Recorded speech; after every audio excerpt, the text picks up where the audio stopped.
पिछले 3 साल से मैं होंडा अमेज चला रहा हूं और 3 साल से मुझे काफ़ी एक्सपीरियंस हो गया है कि अमेज एक्चुअली चलती कैसे है। मैं सेकंड जनरेशन अमेज चला रहा हूं और हाल ही में होंडा ने अपनी थर्ड जनरेशन होंडा अमेज को लॉन्च कर दिया है। तो आज हम पर्टिकुलर इस बारे में बात करने वाले हैं कि पिछले वाली जनरेशन से इस जनरेशन में कितना ज़्यादा डिफरेंस है, गाड़ी चलाने में कैसी है, हाईवे का एक्सपीरियंस, सिटी का एक्सपीरियंस, दोनों हम आपके साथ शेयर करेंगे। और साथ ही जो एडास के फीचर्स आए हैं नए, उन सबको एक्सप्लोर मैं करूंगा और एक एक करके हर चीज़ के बारे में बात करेंगे। तो चलिए चलते हैं होंडा अमेज के साथ।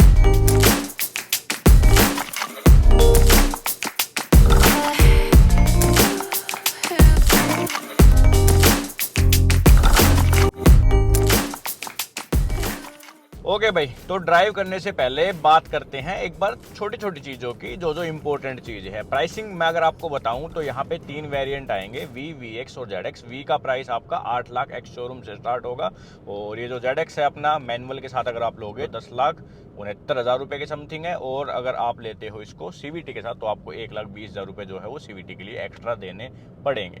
ठीक है, नंबर मैं डाल दूंगा स्क्रीन पे, डिस्क्रिप्शन में भी आपको मिल जाएगा। तो अगर आपको होंडा की कोई भी गाड़ी चाहिए, अच्छे प्राइस पे चाहिए, तो आप शिव भाई से कांटेक्ट करके गाड़ी अपनी ले सकते हो। अब पुरानी से और नई में कितना डिफरेंस आया है, मेनली आज हम उस बारे में बात कर रहे हैं। क्योंकि मैं ऑलरेडी एक अमेज ओनर हूं, तो मेरे को बिल्कुल अच्छे से समझ आ गया है कि भाई ये एक्चुअली में चलती कैसे है। इसको मैं लगभग 50 किलोमीटर जो है वो चला के लाया हूं और अब जाते टाइम जो है वो हम इसकी वीडियो कर रहे हैं।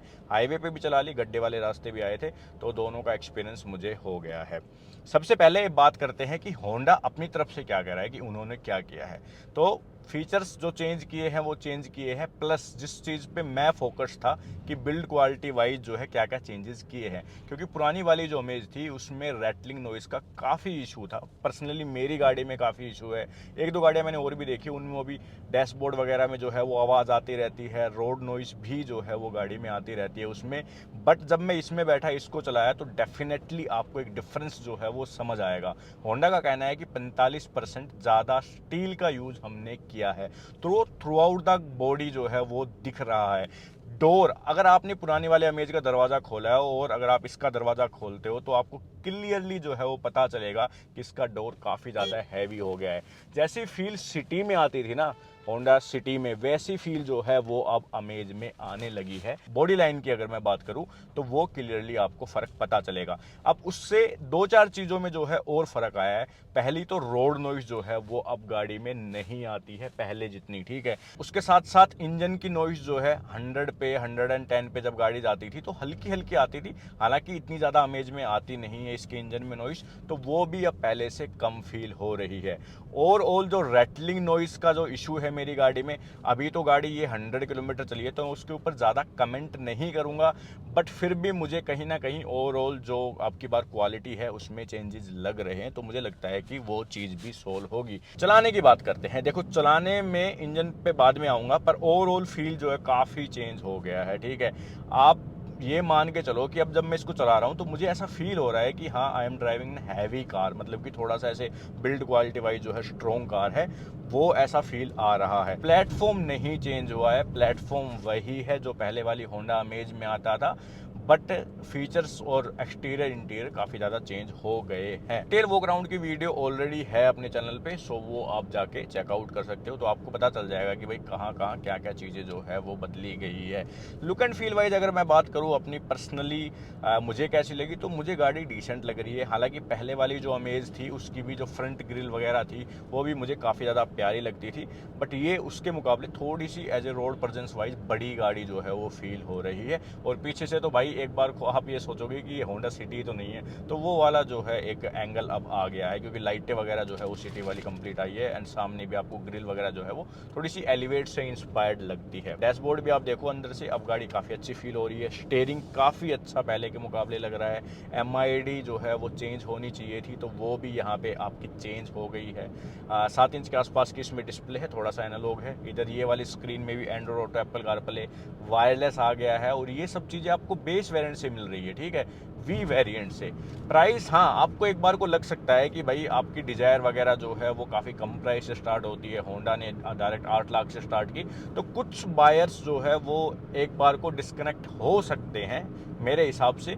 बट होंडा का ये मानना है कि नहीं, बायर्स जो है वो भाई अपनी इस मतलब 8 लाख की रेंज में ही गाड़ी को लेते हैं, तो इस वजह से हमने बेस वेरिएंट अब की बार दिए ही नहीं, एक फीचर पैक वेरिएंट से ही जो हमने स्टार्ट किया है। अब देखो 9,14,000 जब गाड़ी का प्राइस चला गया तो वी मॉडल मुझे लगता है कि हाँ भाई ठीक है, बट फिर आप जब VX ZX पे जाओगे ना तो वहाँ पे इसका मुकाबला डायरेक्ट अपनी सब कॉम्पैक्ट SUV से होने लग जाता है ना, तो वहाँ पे लोग थोड़ा सा जो है वो मैनिपुलेट हो जाते हैं उनके ऊपर, क्योंकि भाई ग्राउंड क्लियरेंस जो है थोड़ा सा उनका बड़ा रहता है, गड्ढे वाले रास्तों पे अच्छे से जो है वो जाती है, जबकि अमेज जो है उसके टकराने के चांसेस ज़्यादा रहते हैं। मेरे पास खुद के पास है, हालांकि इसका ग्राउंड क्लियरेंस 170 mm का आता था मेरी वाली में, इसमें 172 mm का हुआ है, थोड़ा सा बड़ा है, बट फिर भी एक सब कॉम्पैक्ट SUV का मुकाबला है गड्ढे वाले रास्तों पे नहीं कर पाती। तो एक जो बायर थे ना आपके मतलब 7 लाख से और अपने 9 लाख रुपए तक, क्योंकि सब कॉम्पैक्ट SUV आप जो भी देखते हो वो थोड़े से फीचर का 10 लाख के अंडर आती है, तो वो अब थोड़े से मुझे लगता है कि कम होंगे, क्योंकि S मॉडल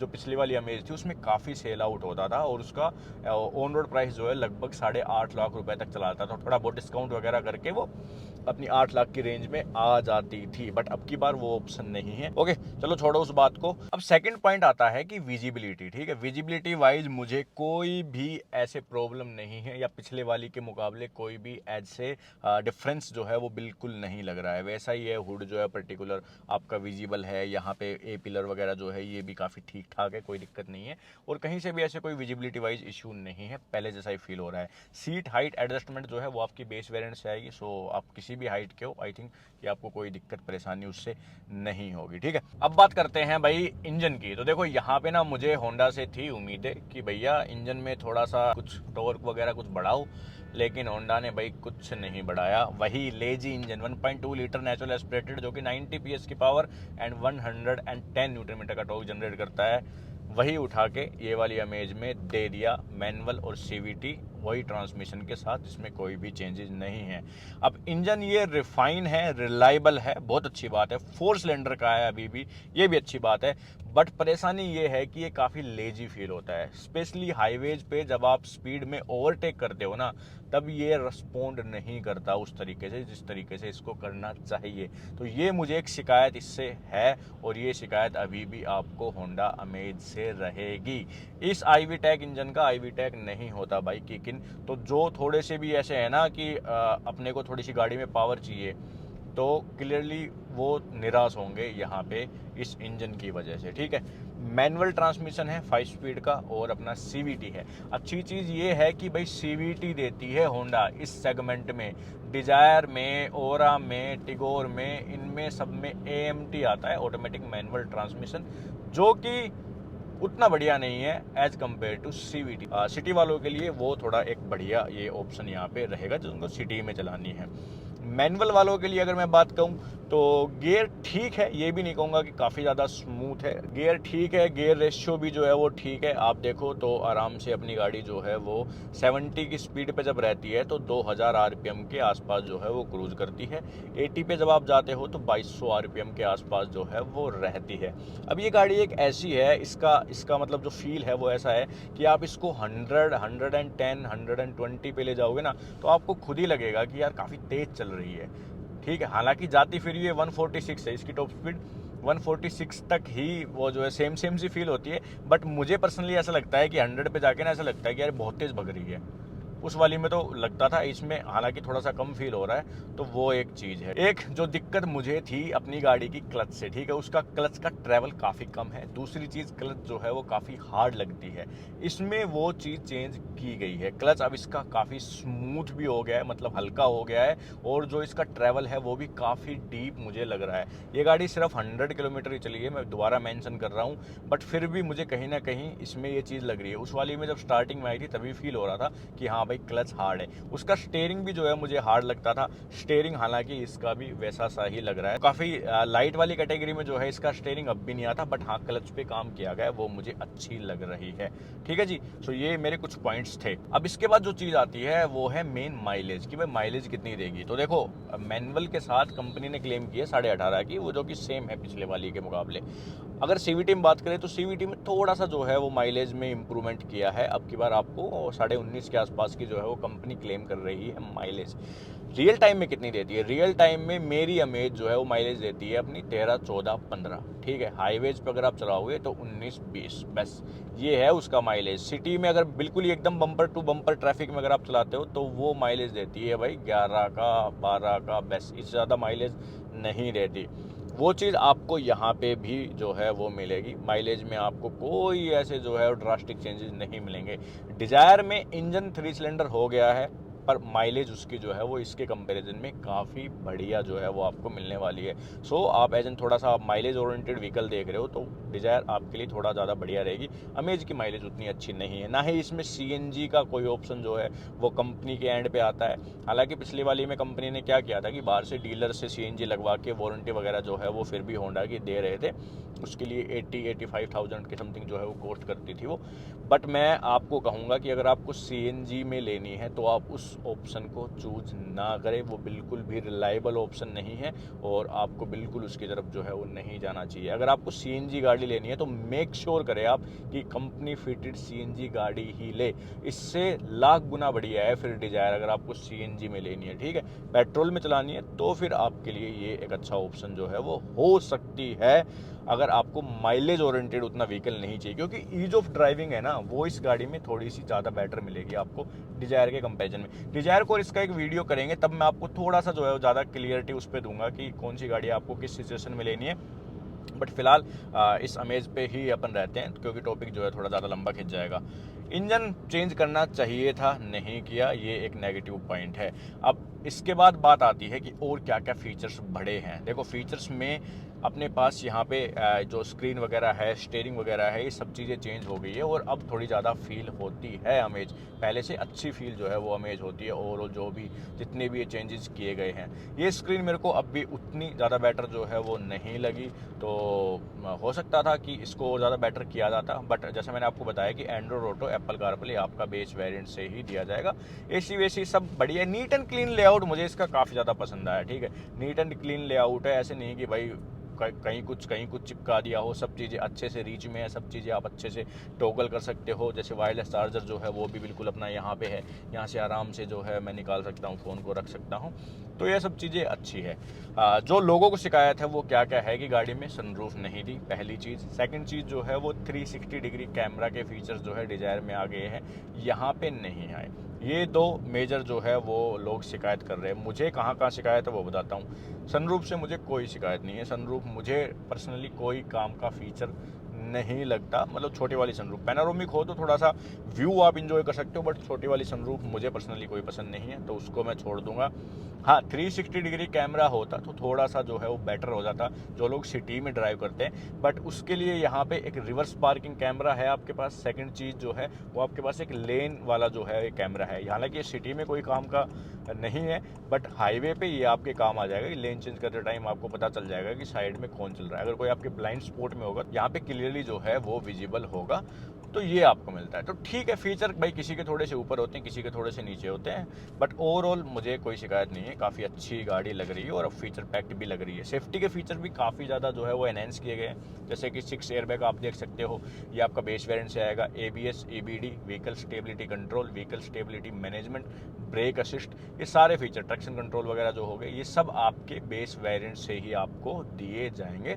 तो वो एक अच्छी चीज़ है। ठीक है, सारी सीट बेल्ट जो है वो 3 पॉइंटर है आपकी। तीनों जो है वो हेडरेस्ट आपको मिलते हैं पीछे वाले, हालांकि एडजस्टेबल नहीं है, बट तीनों हेडरेस्ट आपको पीछे भी मिल रहे हैं।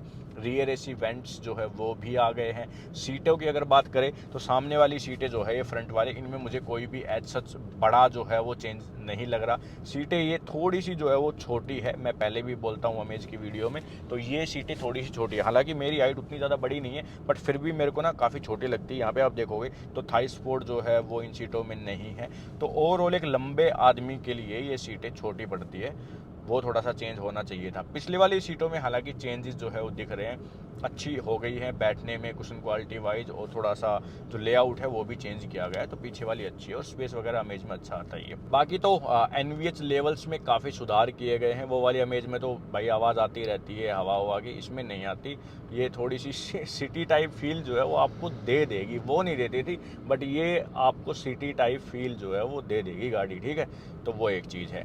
अब जो मेन फीचर जिस पे होंडा खेल रहा है वो है एडास, कि भाई हमने इस सेगमेंट में सबसे पहले एडास दिए हैं, बाकी और किसी कंपनी ने नहीं दिए हैं, जो कि है भी। ये गाड़ी सबसे सस्ती एडास वाली गाड़ी भी जो है वो अब हो गई है। अब इसका बेनिफिट है, इसके नुकसान है, वो मैं आपको बताता हूँ। देखो, पहले तो आपको इस प्राइस रेंज पे कोई गाड़ी मिलती नहीं थी, तो एक जो अपनी ये मिडिल क्लास वाला जो सेगमेंट है वो एडास गाड़ियाँ ले ही नहीं पाता था। आपको 20 लाख के आसपास जो है वो एडास मिलता था। सिटी में भी अगर आप देखते हो तो सिटी में भी आपको 15-16 लाख के ऊपर जो है वो एडास के फीचर्स मिलते हैं। बट अब आपके पास एक है ऑप्शन कि अगर आपको सेफ्टी चाहिए, ठीक है, अगर आप एडास को समझते हो। काफ़ी लोग तो अभी तक भाई एडास को समझते ही नहीं है, उनको ऐसा लगता है कि कोई काम की चीज़ है नहीं। बट इस वीडियो में आपको थोड़ा सा उस पर भी जो है वो क्लियरिटी दूंगा कि कहाँ काम की चीज़ है। तो वो लोग अब एडास ले सकते हैं। हालांकि इसके टॉप एंड वेरिएंट में ही आपको एडास मिलेगा। तो मोटा मोटा 12 लाख के अंदर अगर आपको एडास की गाड़ी चाहिए तो अब होंडा अमेज आपके लिए काफ़ी अच्छा ऑप्शन जो है वो बन जाता है। कुछ लोगों को है कि भाई कैमरा बेस्ड एडास है तो उतना जो है कैपेबल नहीं है, लेवल 1 का एडास है, तो ऐसा भी नहीं है। ये लेवल 2 का एडास है। क्लियरली होंडा इसको लेवल 2 का एडास जो है वो बोलता है, और इसमें उस टाइप के फीचर्स भी जो है वो दिए जाते हैं जो लेवल 2 में आते हैं, ठीक है। तीसरी चीज, एडास जरूरी है कि नहीं है। तो अगर आप हाईवे पे ड्राइव करते हो तो क्लियरली जो है एडास आपके लिए काफी इंपॉर्टेंट रोल प्ले करेगा। देखो, अब जितने भी मेजर एक्सीडेंट होते हैं, मेजर एक्सीडेंट यानी कि जिसमें कि जान माल का नुकसान हो, वो हाईवेज पे ही होते हैं। ऐसा तो है नहीं कि भाई सिटी में जो है आपका ऐसा एक्सीडेंट हो गया कि भाई आपकी जान कोई नुकसान हो गया, तो हाईवे पे होते हैं। हाईवे पे जो होते हैं वो भी क्लियरली ड्राइवर की वजह से होते हैं। जैसे कि ड्राइवर को नींद आ गई, ड्राइवर का ध्यान भटक गया, किसी सामने वाली गाड़ी ने लेन चेंज कर दी, ब्रेक मार दिए, तो उस सिचुएशन में जो है वो एक्सीडेंट के चांसेस होते हैं। अब उन सभी चीज़ों से बचने के लिए एडास काफ़ी इंपॉर्टेंट रोल प्ले करता है। अगर आप सिटी ड्राइविंग के हिसाब से देख रहे हो तो बिल्कुल मैं भी ये मानता हूँ कि वहाँ पे एडास का कोई यूज है नहीं, लेकिन हाईवे पे काफ़ी अच्छा यूज है। अब इसमें 6 फीचर्स जो है वो होंडा देती है एडास में। कुछ कंपनियां 20-20 फीचर्स जो है वो अपनी एडास की लिस्ट में रखती है, बट मेजरली जो ये 6 फीचर्स है, या फिर मैं कहूँ कि मेजरली 4-5 ही ऐसे फीचर है जो कि आपकी गाड़ी में एडास से रिलेटेड होने चाहिए। कुछ 1-2 फीचर यहाँ पे मिसिंग है, उनकी भी बात करेंगे। पहले जो है उसके बारे में बात करते हैं। तो पहला और मेन फीचर है कोलाइजन मिटिगेशन ब्रेकिंग सिस्टम, को अपन इमरजेंसी ब्रेकिंग भी बोलते हैं। कि भाई सामने अगर कोई और गाड़ी आ गई, ठीक है, कोई आदमी आ गया, कोई जानवर आ गया, तो गाड़ी ब्रेक कर ले, ठीक है। अगर ड्राइवर पैनिक हो गया या फिर ड्राइवर का ध्यान नहीं था, उस सब सिचुएशन में गाड़ी अपने आप जो है वो ब्रेक करेगी और आपको एक्सीडेंट होने से बचा सकती है। एक क्लिप में ही डाल रहा हूँ, मेरे दोस्त की गाड़ी थी और उसकी गाड़ी के सामने नीलगाय आ गई थी। तो ये देखो एक बार,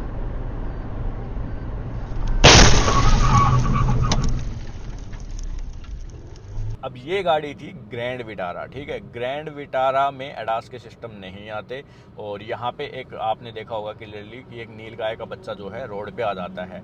ड्राइवर को तो भाई दिखा ही नहीं है, वो लाइट वाइट रात में ऐसे कुछ क्लियरली विजिबल होता नहीं है, तो वो आया और गाड़ी जो है वो टकरा गई। यहाँ पे अगर इनकी गाड़ी में एडास होता या कोई एडास वाली गाड़ी होती तो ये जो इम्पैक्ट है ये मेरे हिसाब से 50% से भी नीचे जो है वो इम्पैक्ट पहुँचता, क्योंकि कैमरा जो है वो इस चीज़ को सेंसर कर लेता और वो अपने आप, कैमरा या रेडार जो भी आप लेते हो, वो सेंस जो है कर लेता और गाड़ी ब्रेक कर लेती। तो एक मेन चीज़ तो यहाँ पे इमरजेंसी ब्रेकिंग आपके काम आती है। सामने कोई गाड़ी खड़ी है, क्योंकि अपने यहाँ पे भाई टॉप लाइन में भी खड़ी करके चले जाते हैं, गाड़ियाँ ख़राब हो जाती है, तो उस सिचुएशन में काफ़ी काम आता है। आपको नींद आ गई तो आपकी गाड़ी ब्रेक कर लेगी, तो हाईवे पे काफ़ी काम का फीचर है इमरजेंसी ब्रेकिंग, ठीक है। सेकंड जो फीचर आता है वो है adaptive cruise control. Adaptive cruise control basically आपका ईज ऑफ ड्राइविंग के लिए यूज होता है। एडेप्टिव क्रूज कंट्रोल में क्या है कि आपकी गाड़ी ये सामने की तरफ जो है वो चल रही है, आपने क्रूज का जो है वो बटन दबाया और क्रूज को सेट कर दिया।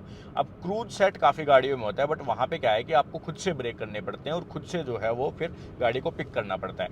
एडेप्टिव के केस में गाड़ी जो है सामने वाली गाड़ी को सेंस करती है। अब जैसे मान लो ट्रक है, ठीक है, अब मैंने एडेप्टिव क्रूज यहाँ पे लगा दिया, मैंने स्पीड को कर दिया है 80। अब मेरी गाड़ी टेक्निकली 80 की स्पीड पे अपने आप चली जानी चाहिए, बट ये देखो जाएगी नहीं 80 की स्पीड पे। सामने वो ट्रक को जो है वो सेंस करती रहेगी और उस हिसाब से डिस्टेंस जो है वो मेंटेन करके रखेगी। 81 पे क्रूज है, बट गाड़ी आप देखोगे तो 47, 48, 46 इन पे ही जो है वो चल रही है। जितने हिसाब से ट्रक चलता रहेगा उस हिसाब से हमारी गाड़ी चलती रहेगी। अब अगर हम राइट का इंडिकेटर, लेफ्ट का इंडिकेटर देके गाड़ी को जो है इस लाइन में ले आते हैं तो ये गाड़ी अपने आप जो है वो पिक कर लेगी। देखो मैंने इंडिकेटर दिया एंड अब देखो मैं बिल्कुल भी एक्सेलेरेट में कुछ नहीं कर रहा हूँ, ना ही मैं कोई ब्रेक वगैरह जो है प्रेस कर रहा हूँ। गाड़ी अपने आप कर रही है जो कुछ कर रही है। अब देखो ठीक है, इसने ट्रक को क्रॉस कर लिया और अब 65, 66। अब सामने ब्रेजा है, ये ब्रेजा को सेंस कर रही है। अब इसने थोड़ा सा ब्रेक किया और ब्रेजा से जो है वो डिस्टेंस बना के रखा। तो यहाँ पे काम आता है आपका एडेप्टिव क्रूज कंट्रोल। हालांकि ये काफ़ी बिजी हाईवे है, तो इतने बिजी हाईवे पे मैं आपको रिकमेंड नहीं करूँगा कि आप एडेप्टिव क्रूज लगा के चले। जो थोड़े से एक्सप्रेस वेज है उन पे आप आराम से जो है वो इस फीचर का यूज़ करके और रिलैक्स होके बैठ सकते हो। ऐसा भी नहीं है कि भाई स्टीयरिंग वटेरिंग छोड़ के आँखें बंद कर लो, वैसा भी नहीं करना है, बट हाँ आपका पैर जो है वो रेस्ट कर जाएगा। अब देखो गाड़ी का डिस्टेंस बढ़ा, इसने अपनी आप स्पीड जो है वो बढ़ा दी। अब यहाँ पे देखो जैसे ये लाइन वाइन दिख रही है आपको डॉट डॉट से, गाड़ी जो ग्रीन कलर की बनी हुई है, इस बटन की मदद से क्या होता है कि डिस्टेंस को मैं कम ज़्यादा कर सकता हूँ। तो ये थोड़ा सा कम डिस्टेंस जो है वो रखेगी दूसरी गाड़ी के बीच में, तो ये मैं इसको अपने हिसाब से एडजस्ट कर सकता हूँ। अब बात करते हैं भाई तीसरे फीचर की। तीसरा फीचर है लेन कीप असिस्ट। अब लेन कीप असिस्ट का क्या मतलब है कि जैसे ये अपनी लाइन है, मैं सेंटर में आ जाता हूँ। अब यहाँ पे ये जो फीचर है लेन कीप असिस्ट वाला, ये काम करता है आपका 72 की स्पीड से ऊपर, ठीक है। उसके नीचे ये काम नहीं करेगा। तो मेनली ये भी एकदम प्रॉपर हाईवेज के लिए ही आपका बनाया गया है, सिटी के लिए है नहीं। मेजरली मैं आपको बता रहा है एडास के जितने फीचर्स है वो आपके हाईवे के ऊपर ही जो है वो अच्छे से काम करेंगे और अपना रोल सही से प्ले करेंगे। अब देखो 72, 73, जैसे ही 73 हुई तो इसने यहाँ पे ग्रीन जो है वो शो कर देगा। ये अब मैं इस लाइन में आ गया, ये देखो ग्रीन हो गया अब, ठीक है। अब अगर ये रोड टर्न करता है हल्का, ऐसे नहीं कि भाई पूरा ही लेफ्ट टर्न कर गया और ऐसे घूम जाए गाड़ी, ऐसे नहीं घूमेगी। अगर ये टर्न करता है हल्का सा तो गाड़ी जो है वो अपनी लाइन में रहेगी, कोशिश करेगी गाड़ी की लाइन में ही रहे, ठीक है। तो वो एक चीज़ यहाँ पे आपकी हो जाएगी। देख रहे हो अब मैं कुछ नहीं कर रहा, अब अपने आप जो है ये इसको लाइन में रखेगी, ठीक है। ये बता भी रहा है कि स्टीयरिंग रिक्वायर, कि भाई स्टीयरिंग पे हाथ रख लो। आप स्टीयरिंग पे हाथ नहीं रख रहे हो और ये इसने प्रॉपर जो है बीप बीप बीप बीप करना स्टार्ट कर दिया। अब चलो लेन कीप वाला तो आप समझ ही गए होगे, लेन डिपार्चर वाला थोड़ा सा आगे चल के मैं आपको बताता हूँ। गड्ढे वाले रास्ते आ गए तो थोड़ा सा सस्पेंशन के बारे में भी बात कर लेते हैं। अब सस्पेंशन अगर पहले के मुकाबले मैं कहूँ तो थोड़े से मुझे बेटर लग रहे हैं, ज़्यादा थोड़े से।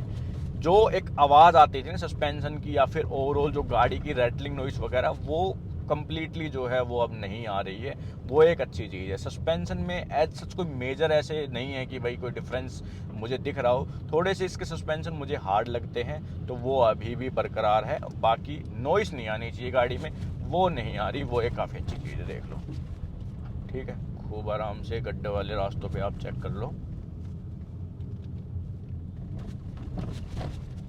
ओके, सो अब दोबारा अपन आ गए हैं हाईवे पे और क्या है कि अपन रोड डिपार्चर वार्निंग के बारे में बात करेंगे। इसको होंडा कुछ और बोलता है, वो मैं नीचे डाल दूंगा। रोड मिटिगेशन डिपार्चर वार्निंग करके कुछ ऐसा है। इसमें क्या होता है कि जैसे इस लाइन में मैं हूँ, ठीक है, ये लाइन को डिटेक्ट करेगी। अगर मेरी गाड़ी इस लाइन से बाहर जाती है तो एडास जो है वो इसको लाइन में लाने की कोशिश करेगा। अब देखो ये मेरी गाड़ी लाइन में चल रही है, यहाँ पे डिटेक्ट जो है वो लाइन कर पा रही है कि यहाँ पे ग्रीन है। अब जैसे ही मैं लाइन से बाहर जाने की कोशिश करूँगा बिना इंडिकेटर दिए तो ये देखो वापस स्टीयरिंग घूमा और गाड़ी लाइन में आ गई। तो देख रहे हो लेन कीप असिस्ट कितना अच्छे से काम कर रहा है हाईवे पे। बड़े रिकमेंडेड नहीं है कि सामने ट्रक चल रहा हो और आप फीचर टेस्ट करो।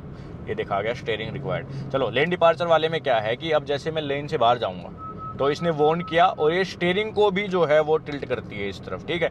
वॉर्न करेगी, स्टीयरिंग को इस तरफ टिल्ट करेगी और मेरे को लाइन चेंज करने से देखो मना करेगी, ठीक है। तो इसको कहते हैं लेन डिपार्चर वार्निंग सिस्टम। इसमें गाड़ी हल्का सा इनपुट देती है स्टीयरिंग पे। ऐसे नहीं है कि आपने उस तरफ ले ली और पूरा स्टीयरिंग घुमा देगी, ऐसे नहीं करती। हल्की सी अगर आपकी गाड़ी बाहर गई तो हल्का सा उसको अंदर लाने की कोशिश करेगी।